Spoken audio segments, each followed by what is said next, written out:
वाहिगुरु जी का खालसा वाहिगुरु जी की फतेह। सतनाम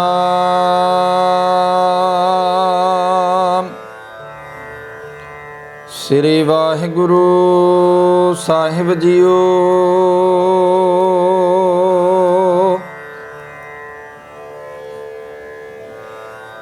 सोही महला पंजवा।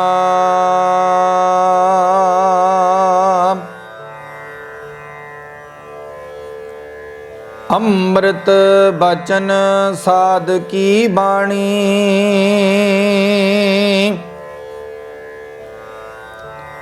जो जो जपै तिस की गत होवै।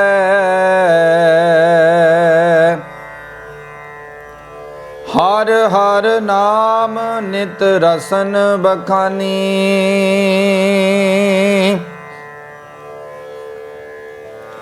अमृत बचन साध की बाणी, जो जो जपै तिस की गत होवै। हर हर नाम नित रसन बखानी। रहाउ कली काल के मिटे कलेसा, एको नाम मन मह परविसा।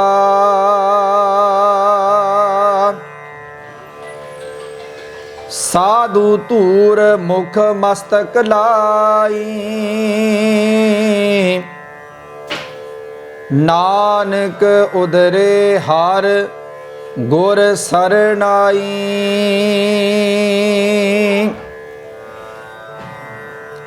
साधु धूर मुख मस्तक लाई, नानक उदरे हर गुर सरनाई। वाहिगुरु जी का खालसा वाहिगुरु जी की फतेह।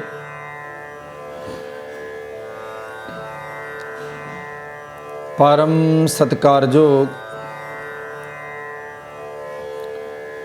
गुरु सवारी साध संगत जीओ। आप जी वड्डे भागां वाले हो कि आप जी ने अज दे जो पावन मुखवाक पावन अमृतमयी बचन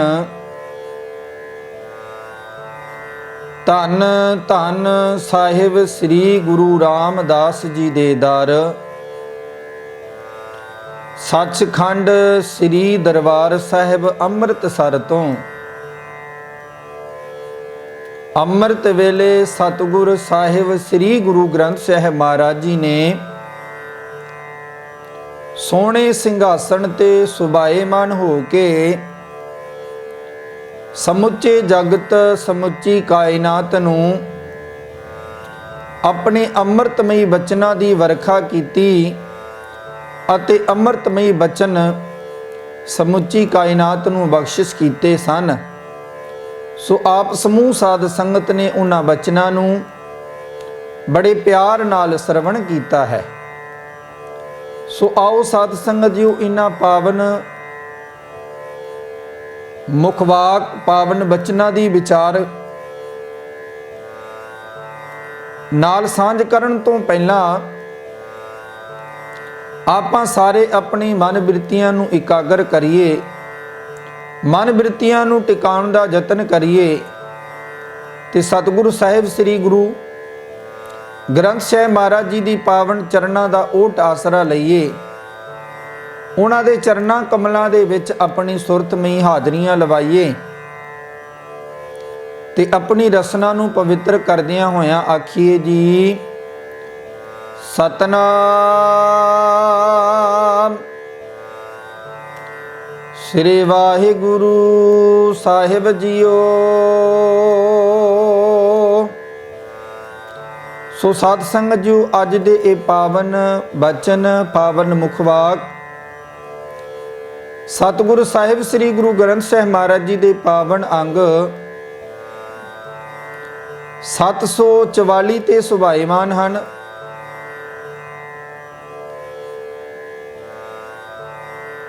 ਸਤਨਾਮ ਸ੍ਰੀ ਵਾਹਿਗੁਰੂ ਸਾਹਿਬ ਜੀਓ। ਸੂਹੀ ਮਹੱਲਾ ਪੰਜਵਾ।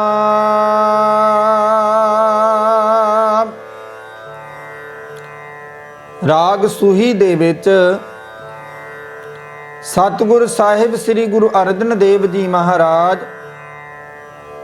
ਪੰਚਮ ਪਿਤਾ ਆਪਣੀ ਮੁਖਾਰਬਿੰਦ ਤੋਂ ਇਹਨਾਂ ਪਾਵਨ ਅੰਮ੍ਰਿਤਮਈ ਬਚਨਾਂ ਦੀ ਵਰਖਾ ਕਰਦਿਆਂ ਹੋਇਆਂ ਸਾਨੂੰ ਸਮਝਾਵਨਾ ਕਰਦੇ ਹਨ।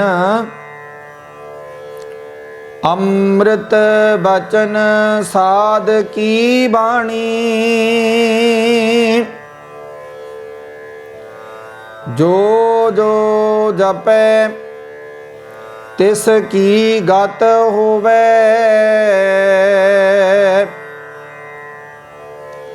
ਹਰ ਹਰ ਨਾਮ ਨਿਤ ਰਸਨ ਬਖਾਨੀ। ਸਾਧ ਸੰਗਤ ਜੀ, ਪਾਤਸ਼ਾਹ ਜੀ ਦੇ ਬਚਨ ਹਨ। ਅੰਮ੍ਰਿਤ ਬਚਨ ਸਾਧ ਕੀ ਬਾਣੀ, ਜੋ ਜੋ ਜਪੈ ਤਿਸ ਕੀ ਗਤ ਹੋਵੇ। ਹਰ ਹਰ ਨਾਮ ਨਿਤ ਰਸਨ ਬਖਾਨੀ। ਅੰਮ੍ਰਿਤ ਬਾਣੀ ਹਰ ਹਰ ਤੇਰੀ, ਸੁਣ ਸੁਣ ਹੋਵੇ ਪਰਮ ਗਤ ਮੇਰੀ। ਜਲਨ ਬੁਝੀ ਸੀਤਲ ਹੋਏ ਮਨੁਆ, ਸਤਿਗੁਰ ਕਾ ਦਰਸ਼ਨ ਪਾਏ ਜੀਓ। ਇੱਥੇ ਵੀ ਗੁਰੂ ਪਾਤਸ਼ਾਹ ਜੀ ਫਰਮਾਨ ਕਰਦੇ ਨੇ ਕਿ ਅੰਮ੍ਰਿਤ ਬਚਨ ਸਾਧ ਕੀ ਬਾਣੀ। ਹੇ ਭਾਈ, ਗੁਰੂ ਦੀ ਉਚਾਰੀ ਹੋਈ ਬਾਣੀ ਆਤਮਕ ਜੀਵਨ ਦੇਣ ਵਾਲੀ ਅੰਮ੍ਰਿਤਮਈ ਬਚਨ ਹਨ, ਅੰਮ੍ਰਿਤਮਈ ਬਾਣੀ ਹੈ।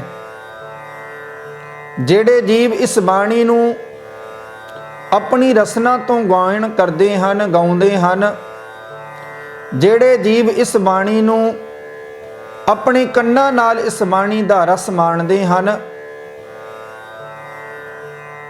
ਉਹਨਾਂ ਦਾ ਜਿਹੜਾ ਜੀਵਨ ਹੈ ਉਹ ਧਨ ਹੋ ਜਾਂਦਾ ਹੈ। ਉਹਨਾਂ ਦਾ ਦੁਨੀਆ ਵਿੱਚ ਆਇਆ ਸਫਲਿਆ ਹੋ ਜਾਂਦਾ ਹੈ। ਜਿਨ੍ਹਾਂ ਨੇ ਗੁਰੂ ਦੀ ਬਾਣੀ ਨੂੰ ਇਸ ਰਸਨਾ ਦੇ ਨਾਲ ਗਾਇਆ ਹੈ ਅਤੇ ਇਹਨਾਂ ਕੰਨਾਂ ਦੇ ਨਾਲ ਉਸ ਬਾਣੀ ਦਾ ਆਨੰਦਮਈ ਰਸ ਮਾਣਿਆ ਹੈ।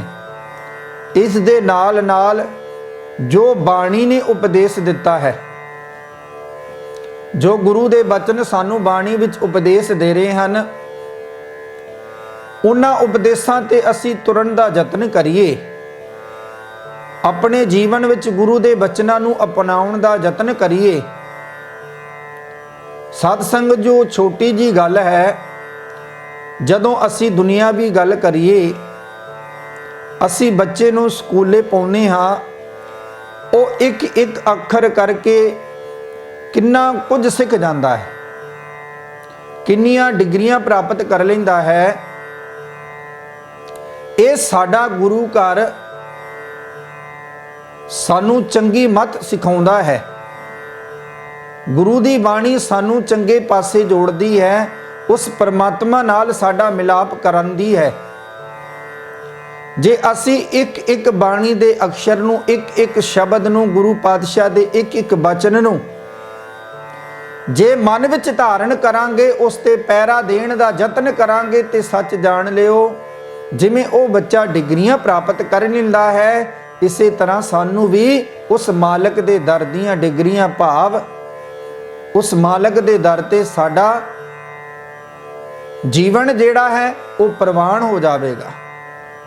ਸੋ ਗੁਰੂ ਪਾਤਸ਼ਾਹ ਨੇ ਸਾਨੂੰ ਇਹੋ ਸਮਝਾਇਆ ਹੈ ਕਿ हे ਭਾਈ, ਇਹ ਜਿਹੜੀ ਗੁਰੂ ਦੀ ਬਾਣੀ ਹੈ, ਅੰਮ੍ਰਿਤ ਬਚਨ ਸਾਧ ਕੀ ਬਾਣੀ, ਇਹ ਗੁਰੂ ਪਾਤਸ਼ਾਹ ਜੀ ਦੀ ਜੋ ਬਾਣੀ ਉਚਾਰਨ ਕੀਤੀ ਹੈ, ਇਹ ਅੰਮ੍ਰਿਤਮਈ ਬਾਣੀ ਹੈ।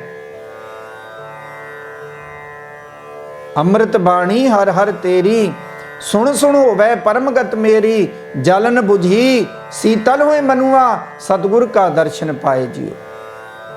इस बाणी दे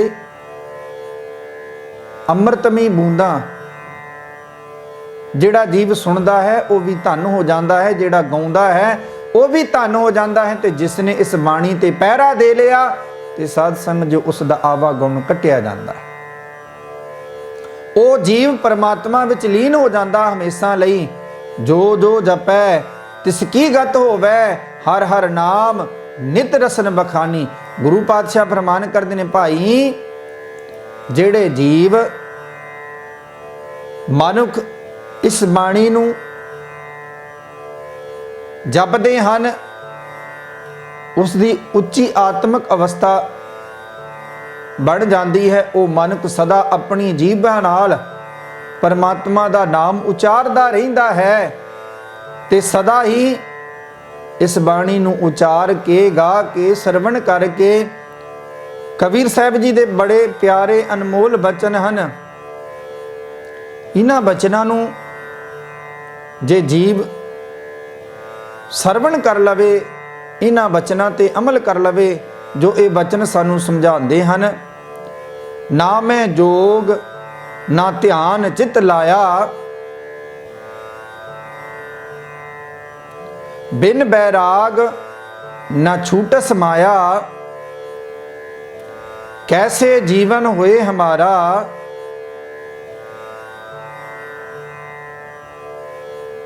जब ना हुए राम नाम आधारा। कहो कबीर खोजो असमान, राम समान ना देखियो आन। भाव राम नाम तो बिना साडा जीवन जिहड़ा है वो बेकार है। ये गुरु की बाणी भी सानू ये समझा रही है ना, हर हर नाम नित रसन बखानी। इस बाणी नूं इस जीवा दे नाल उस हरि प्रभु परमात्मा दे गुण गाउणे हन, ते जिन्हां ने उस मालिक दे गुण गायन कीते हन, वो हमेशा ही संसार विच सत्कारे जाते हैं। सो साध संगत जो ये पावन तुकां जो गुरु पातशाह जी ने पावन मुखवाक विच बख्शिश कीतियां हन, ये बंद दियां भाव मरकरियां तुकां हन। जो जो जपै तिसकी गत होवै, हर हर नाम नित रसन बखाने। जेड़े जपदे हन, जेड़े सिमरन करते हैं, जेड़े सरवण करते हैं, उन्हां दी उच्ची आत्मक अवस्था बढ़ जाती है। गुरु उन्हां ते किरपा करता है, गुरु उन्हां ते मेहर दी नज़र कर दिंदा है। रहाओ कली काल के मिटे कलेसा, एको नाम मन मह परवेसा। सतगुरु पातशाह जी फरमान करते हैं, आखां जीवा विसरै मर जाओ, आखणे औखा साचा नाऊं। साचे नाम की लागै भूख, उत भूखै खाए चलिए दुख। सो क्यों विसरै मेरी माए, साचा साहिब साचे नाए।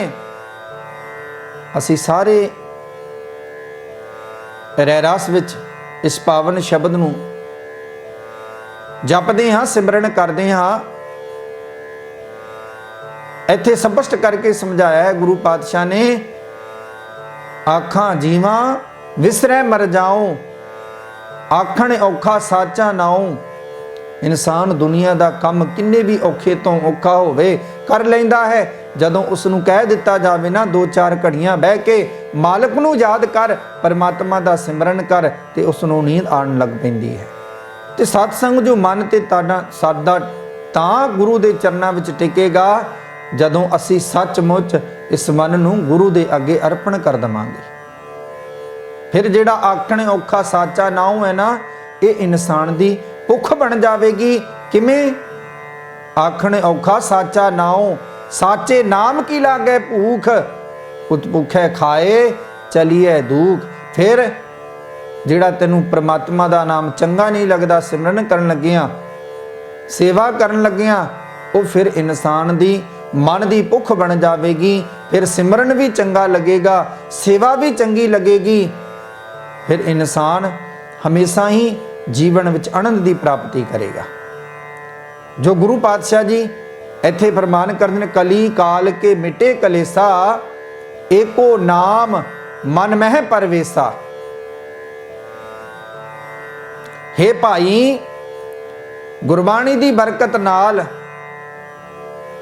ਜਿਹੜੇ ਮਨ ਦੇ ਕਲੇਸ਼ ਹਨ, ਜਿਹੜੇ ਮਨ ਅੰਦਰ ਸਾਡੇ ਹਿਰਦੇ ਅੰਦਰ ਕਲੇਸ਼ ਭਰੇ ਹਨ, ਜੀਵਨ ਦੇ ਵਿੱਚ ਸਮਾਂ ਦੇ ਸਾਰੇ ਕਲੇਸ਼ ਗੁਰੂ ਕਿਰਪਾ ਕਰ ਦਿੰਦਾ ਹੈ। ਉਹ ਕਲੇਸ਼ ਮਿਟ ਜਾਂਦੇ ਹਨ, ਕਿਉਂਕਿ ਬਾਣੀ ਦਾ ਸਦਕਾ ਇੱਕ ਹਰ ਨਾਮ ਹੀ ਮਨ ਵਿੱਚ ਟਿਕਿਆ ਰਹਿੰਦਾ ਹੈ। ਇਸ ਮਨ ਵਿੱਚ ਜਿਹੜੇ ਭੈ, ਜਿਹੜੇ ਕਲੇਸ਼, ਜਿਹੜੇ ਦੁੱਖ ਹਨ, ਉਹ ਗੁਰੂ ਦੀ ਕਿਰਪਾ ਦੇ ਨਾਲ ਖਤਮ ਹੋ ਜਾਂਦੇ ਨੇ। ਫਿਰ ਇੱਕੋ ਨਾਮ ਮਨ ਮਹਿ ਪਰਵੇਸਾ। ਜਦੋਂ ਪਰਮਾਤਮਾ ਦਾ ਨਾਮ ਅੰਦਰ ਟਿਕ ਜਾਂਦਾ ਹੈ, ਉਦੋਂ ਸਾਧ ਸੰਗਤ ਜੋ ਇਹ ਜਿਹੜੇ ਦੁਨੀਆਵੀ ਕਲੇਸ਼ ਕਹਿ ਲਈਏ, ਮਨ ਦੇ ਕਲੇਸ਼ ਕਹਿ ਲਈਏ, ਫਿਰ ਮਨ ਵਿੱਚ ਆਤਮਿਕ ਆਨੰਦ ਪ੍ਰਾਪਤ ਹੋ ਜਾਂਦਾ ਹੈ। ਆਤਮਿਕ ਸਾਡੀ ਉੱਚੀ ਅਵਸਥਾ ਪ੍ਰਭੂ ਦੇ ਨਾਮ ਨਾਲ ਜੁੜ ਕੇ ਬਣ ਜਾਂਦੀ ਹੈ। ਫਿਰ ਉਹ ਕਲੇਸ਼ ਦੁੱਖ ਦੂਰ ਹੋ ਜਾਂਦੇ ਹਨ। ਫਿਰ ਸਿਰਫ ਪਰਮਾਤਮਾ ਦਾ ਨਾਮ ਹੀ ਚੰਗਾ ਲੱਗਦਾ ਹੈ।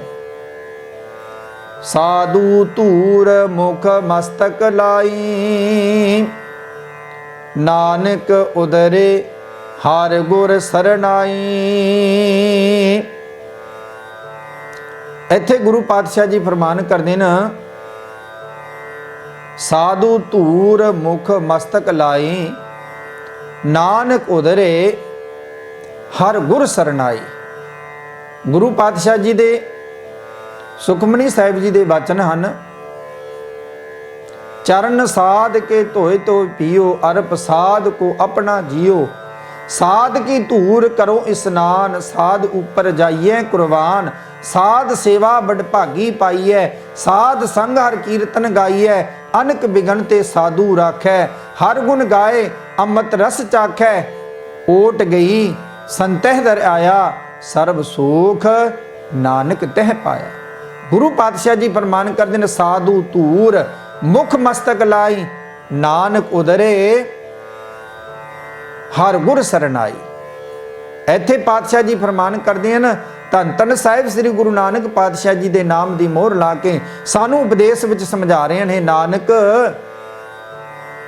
ਗੁਰੂ ਦੇ ਚਰਨਾਂ ਦੀ ਧੂੜੀ, ਗੁਰੂ ਦੇ ਚਰਨਾਂ ਦੀ ਧੂੜ ਜਿਨ੍ਹਾਂ ਮਨੁੱਖਾਂ ਨੇ ਆਪਣੇ ਮੂੰਹ ਉੱਤੇ, ਮੱਥੇ ਉੱਤੇ ਲਾ ਲਈ, ਉਹ ਮਨੁੱਖ ਗੁਰੂ ਦੀ ਸ਼ਰਨ ਪੈ ਕੇ, ਪ੍ਰਭੂ ਦੀ ਸ਼ਰਨ ਪੈ ਕੇ ਜਿਹੜੇ ਅੰਦਰ ਝਗੜੇ ਹਨ, ਜਿਹੜੇ ਕਲੇਸ਼ ਹਨ, ਉਹਨਾਂ ਤੋਂ ਹਮੇਸ਼ਾ ਹਮੇਸ਼ਾ ਲਈ ਬਚ ਗਏ ਹਨ। ਗੁਰੂ ਨੇ ਉਹਨਾਂ ਤੇ ਕਿਰਪਾ ਕਰ ਦਿੱਤੀ ਹੈ, ਗੁਰੂ ਨੇ ਉਹਨਾਂ ਤੇ ਮਿਹਰ ਕਰ ਦਿੱਤੀ ਹੈ। ਅੰਦਰ ਦੇ ਕਲੇਸ਼ ਗੁਰੂ ਨੇ ਕੱਟ ਦਿੱਤੇ ਹਨ। ਕਦੋਂ? ਜਦੋਂ ਗੁਰਬਾਣੀ ਨੇ ਸਾਡੇ ਹਿਰਦੇ ਵਿੱਚ ਆਪਣਾ ਘਰ ਕਰ ਲਿਆ। ਪਰਮਾਤਮਾ ਦਾ ਨਾਮ ਜਦੋਂ ਸਾਡੀ ਜੀਵਾਂ ਨੂੰ ਆਨੰਦ ਆਉਣ ਲੱਗ ਪਿਆ, ਸਾਡੇ ਹਿਰਦੇ ਵਿੱਚ ਆਨੰਦ ਬਣਨਾ ਸ਼ੁਰੂ ਹੋ ਗਿਆ, ਉਦੋਂ ਸਾਧ ਸੰਗਤ ਜੋ ਸਾਡੀ ਅਵਸਥਾ ਜਿਹੜੀ ਹੈ ਉਹ ਉੱਚੀ ਹੋ ਜਾਂਦੀ ਹੈ। ਕਿਉਂਕਿ ਇਹ ਸਾਧ ਸੰਗਤ ਜੋ ਕੋਈ ਨਹੀਂ ਆਖ ਸਕਦਾ ਕਿ ਕੋਈ ਇਨਸਾਨ ਕਿੰਨਾ ਸਿਮਰਨ ਕਰਦਾ ਹੈ, ਉਸ ਦੀ ਅਵਸਥਾ ਕੀ ਹੈ। ਹਰ ਇੱਕ ਜੀਵ ਦੀ ਆਪਣੀ ਆਪਣੀ ਅਵਸਥਾ ਹੈ।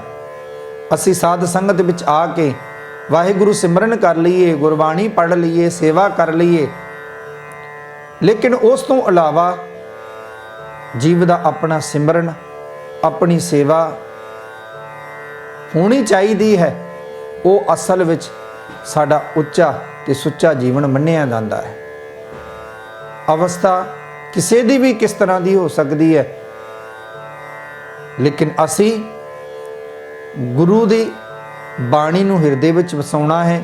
ਗੁਰੂ ਦੇ ਅੰਮ੍ਰਿਤਮਈ ਬਚਨਾਂ ਦੇ ਓਟ ਆਸਰਾ ਲੈ ਕੇ ਇਸ ਜੀਵਨ ਵਿੱਚ ਤੁਰਨ ਦਾ ਯਤਨ ਕਰਨਾ ਹੈ, ਤਾਂ ਕਿ ਗੁਰੂ ਪਾਤਸ਼ਾਹ ਜੀ ਕਿਰਪਾ ਕਰਨ, ਸਾਡੇ ਜਿਹੜੇ ਅੰਦਰ ਦੇ ਕਾਮ ਕ੍ਰੋਧ ਲੋਮੋ ਅਹੰਕਾਰ ਹਨ, ਇਹ ਪੰਜ ਦੂਤ ਜਿਹੜੇ ਹਨ ਇਹ ਖਤਮ ਹੋ ਜਾਣ ਤੇ ਸਾਡੇ ਅੰਦਰ ਵੀ ਗੁਰੂ ਦੇ ਲਈ ਪਿਆਰ ਬਣ ਆਵੇ, ਤਾਂ ਕਿ ਸਾਡਾ ਇਹ ਜੀਵਨ ਹੈ ਇਹ ਧਨ ਹੋ ਜਾਵੇ, ਇਹ ਲੋਕ ਸੁਖੀ ਹੋਵਣ ਪਰ ਲੋਕ ਸੋਲੇ ਹੋਣ। ਇਹ ਤਾਂ ਹੀ ਹੋ ਸਕਦਾ ਹੈ ਜਦੋਂ ਗੁਰੂ ਦੀ ਸ਼ਰਨ ਵਿੱਚ ਆ ਕੇ ਗੁਰੂ ਦੇ ਚਰਨਾਂ ਵਿੱਚ ਨਿਮਾਣਾ ਬਣ ਕੇ ਅਰਦਾਸ ਬੇਨਤੀ ਕਰਾਂਗੇ। ਗੁਰੂ ਪਾਤਸ਼ਾਹ ਜੀ ਸਾਡੇ ਤੇ ਜ਼ਰੂਰ ਕਿਰਪਾ ਕਰਨਗੇ, ਸਾਨੂੰ ਆਪਣੇ ਚਰਨਾਂ ਨਾਲ ਜ਼ਰੂਰ ਮੇਲ ਲੈਣਗੇ ਜੀ।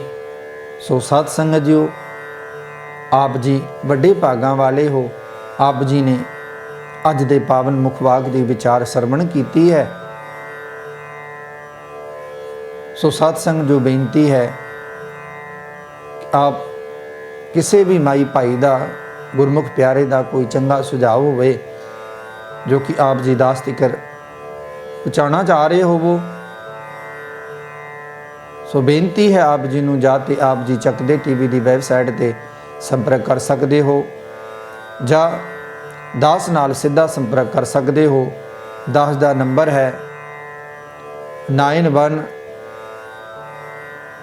ਜੋ ਕਿ ਇੰਡੀਆ ਦਾ ਕੋਡ ਹੈ, ਉਸ ਤੋਂ ਬਾਅਦ 8750 10 6375 ਇਹ ਦਾਸ ਦਾ ਨੰਬਰ ਹੈ। ਆਪ ਜੀ ਦਾਸ ਨਾਲ ਵੀ ਸਿੱਧਿਆਂ ਕਰਕੇ ਸੰਪਰਕ ਕਰ ਸਕਦੇ ਹੋ ਜੀ। ਵਾਹਿਗੁਰੂ ਜੀ ਕਾ ਖਾਲਸਾ, ਵਾਹਿਗੁਰੂ ਜੀ ਕੀ ਫਤਿਹ।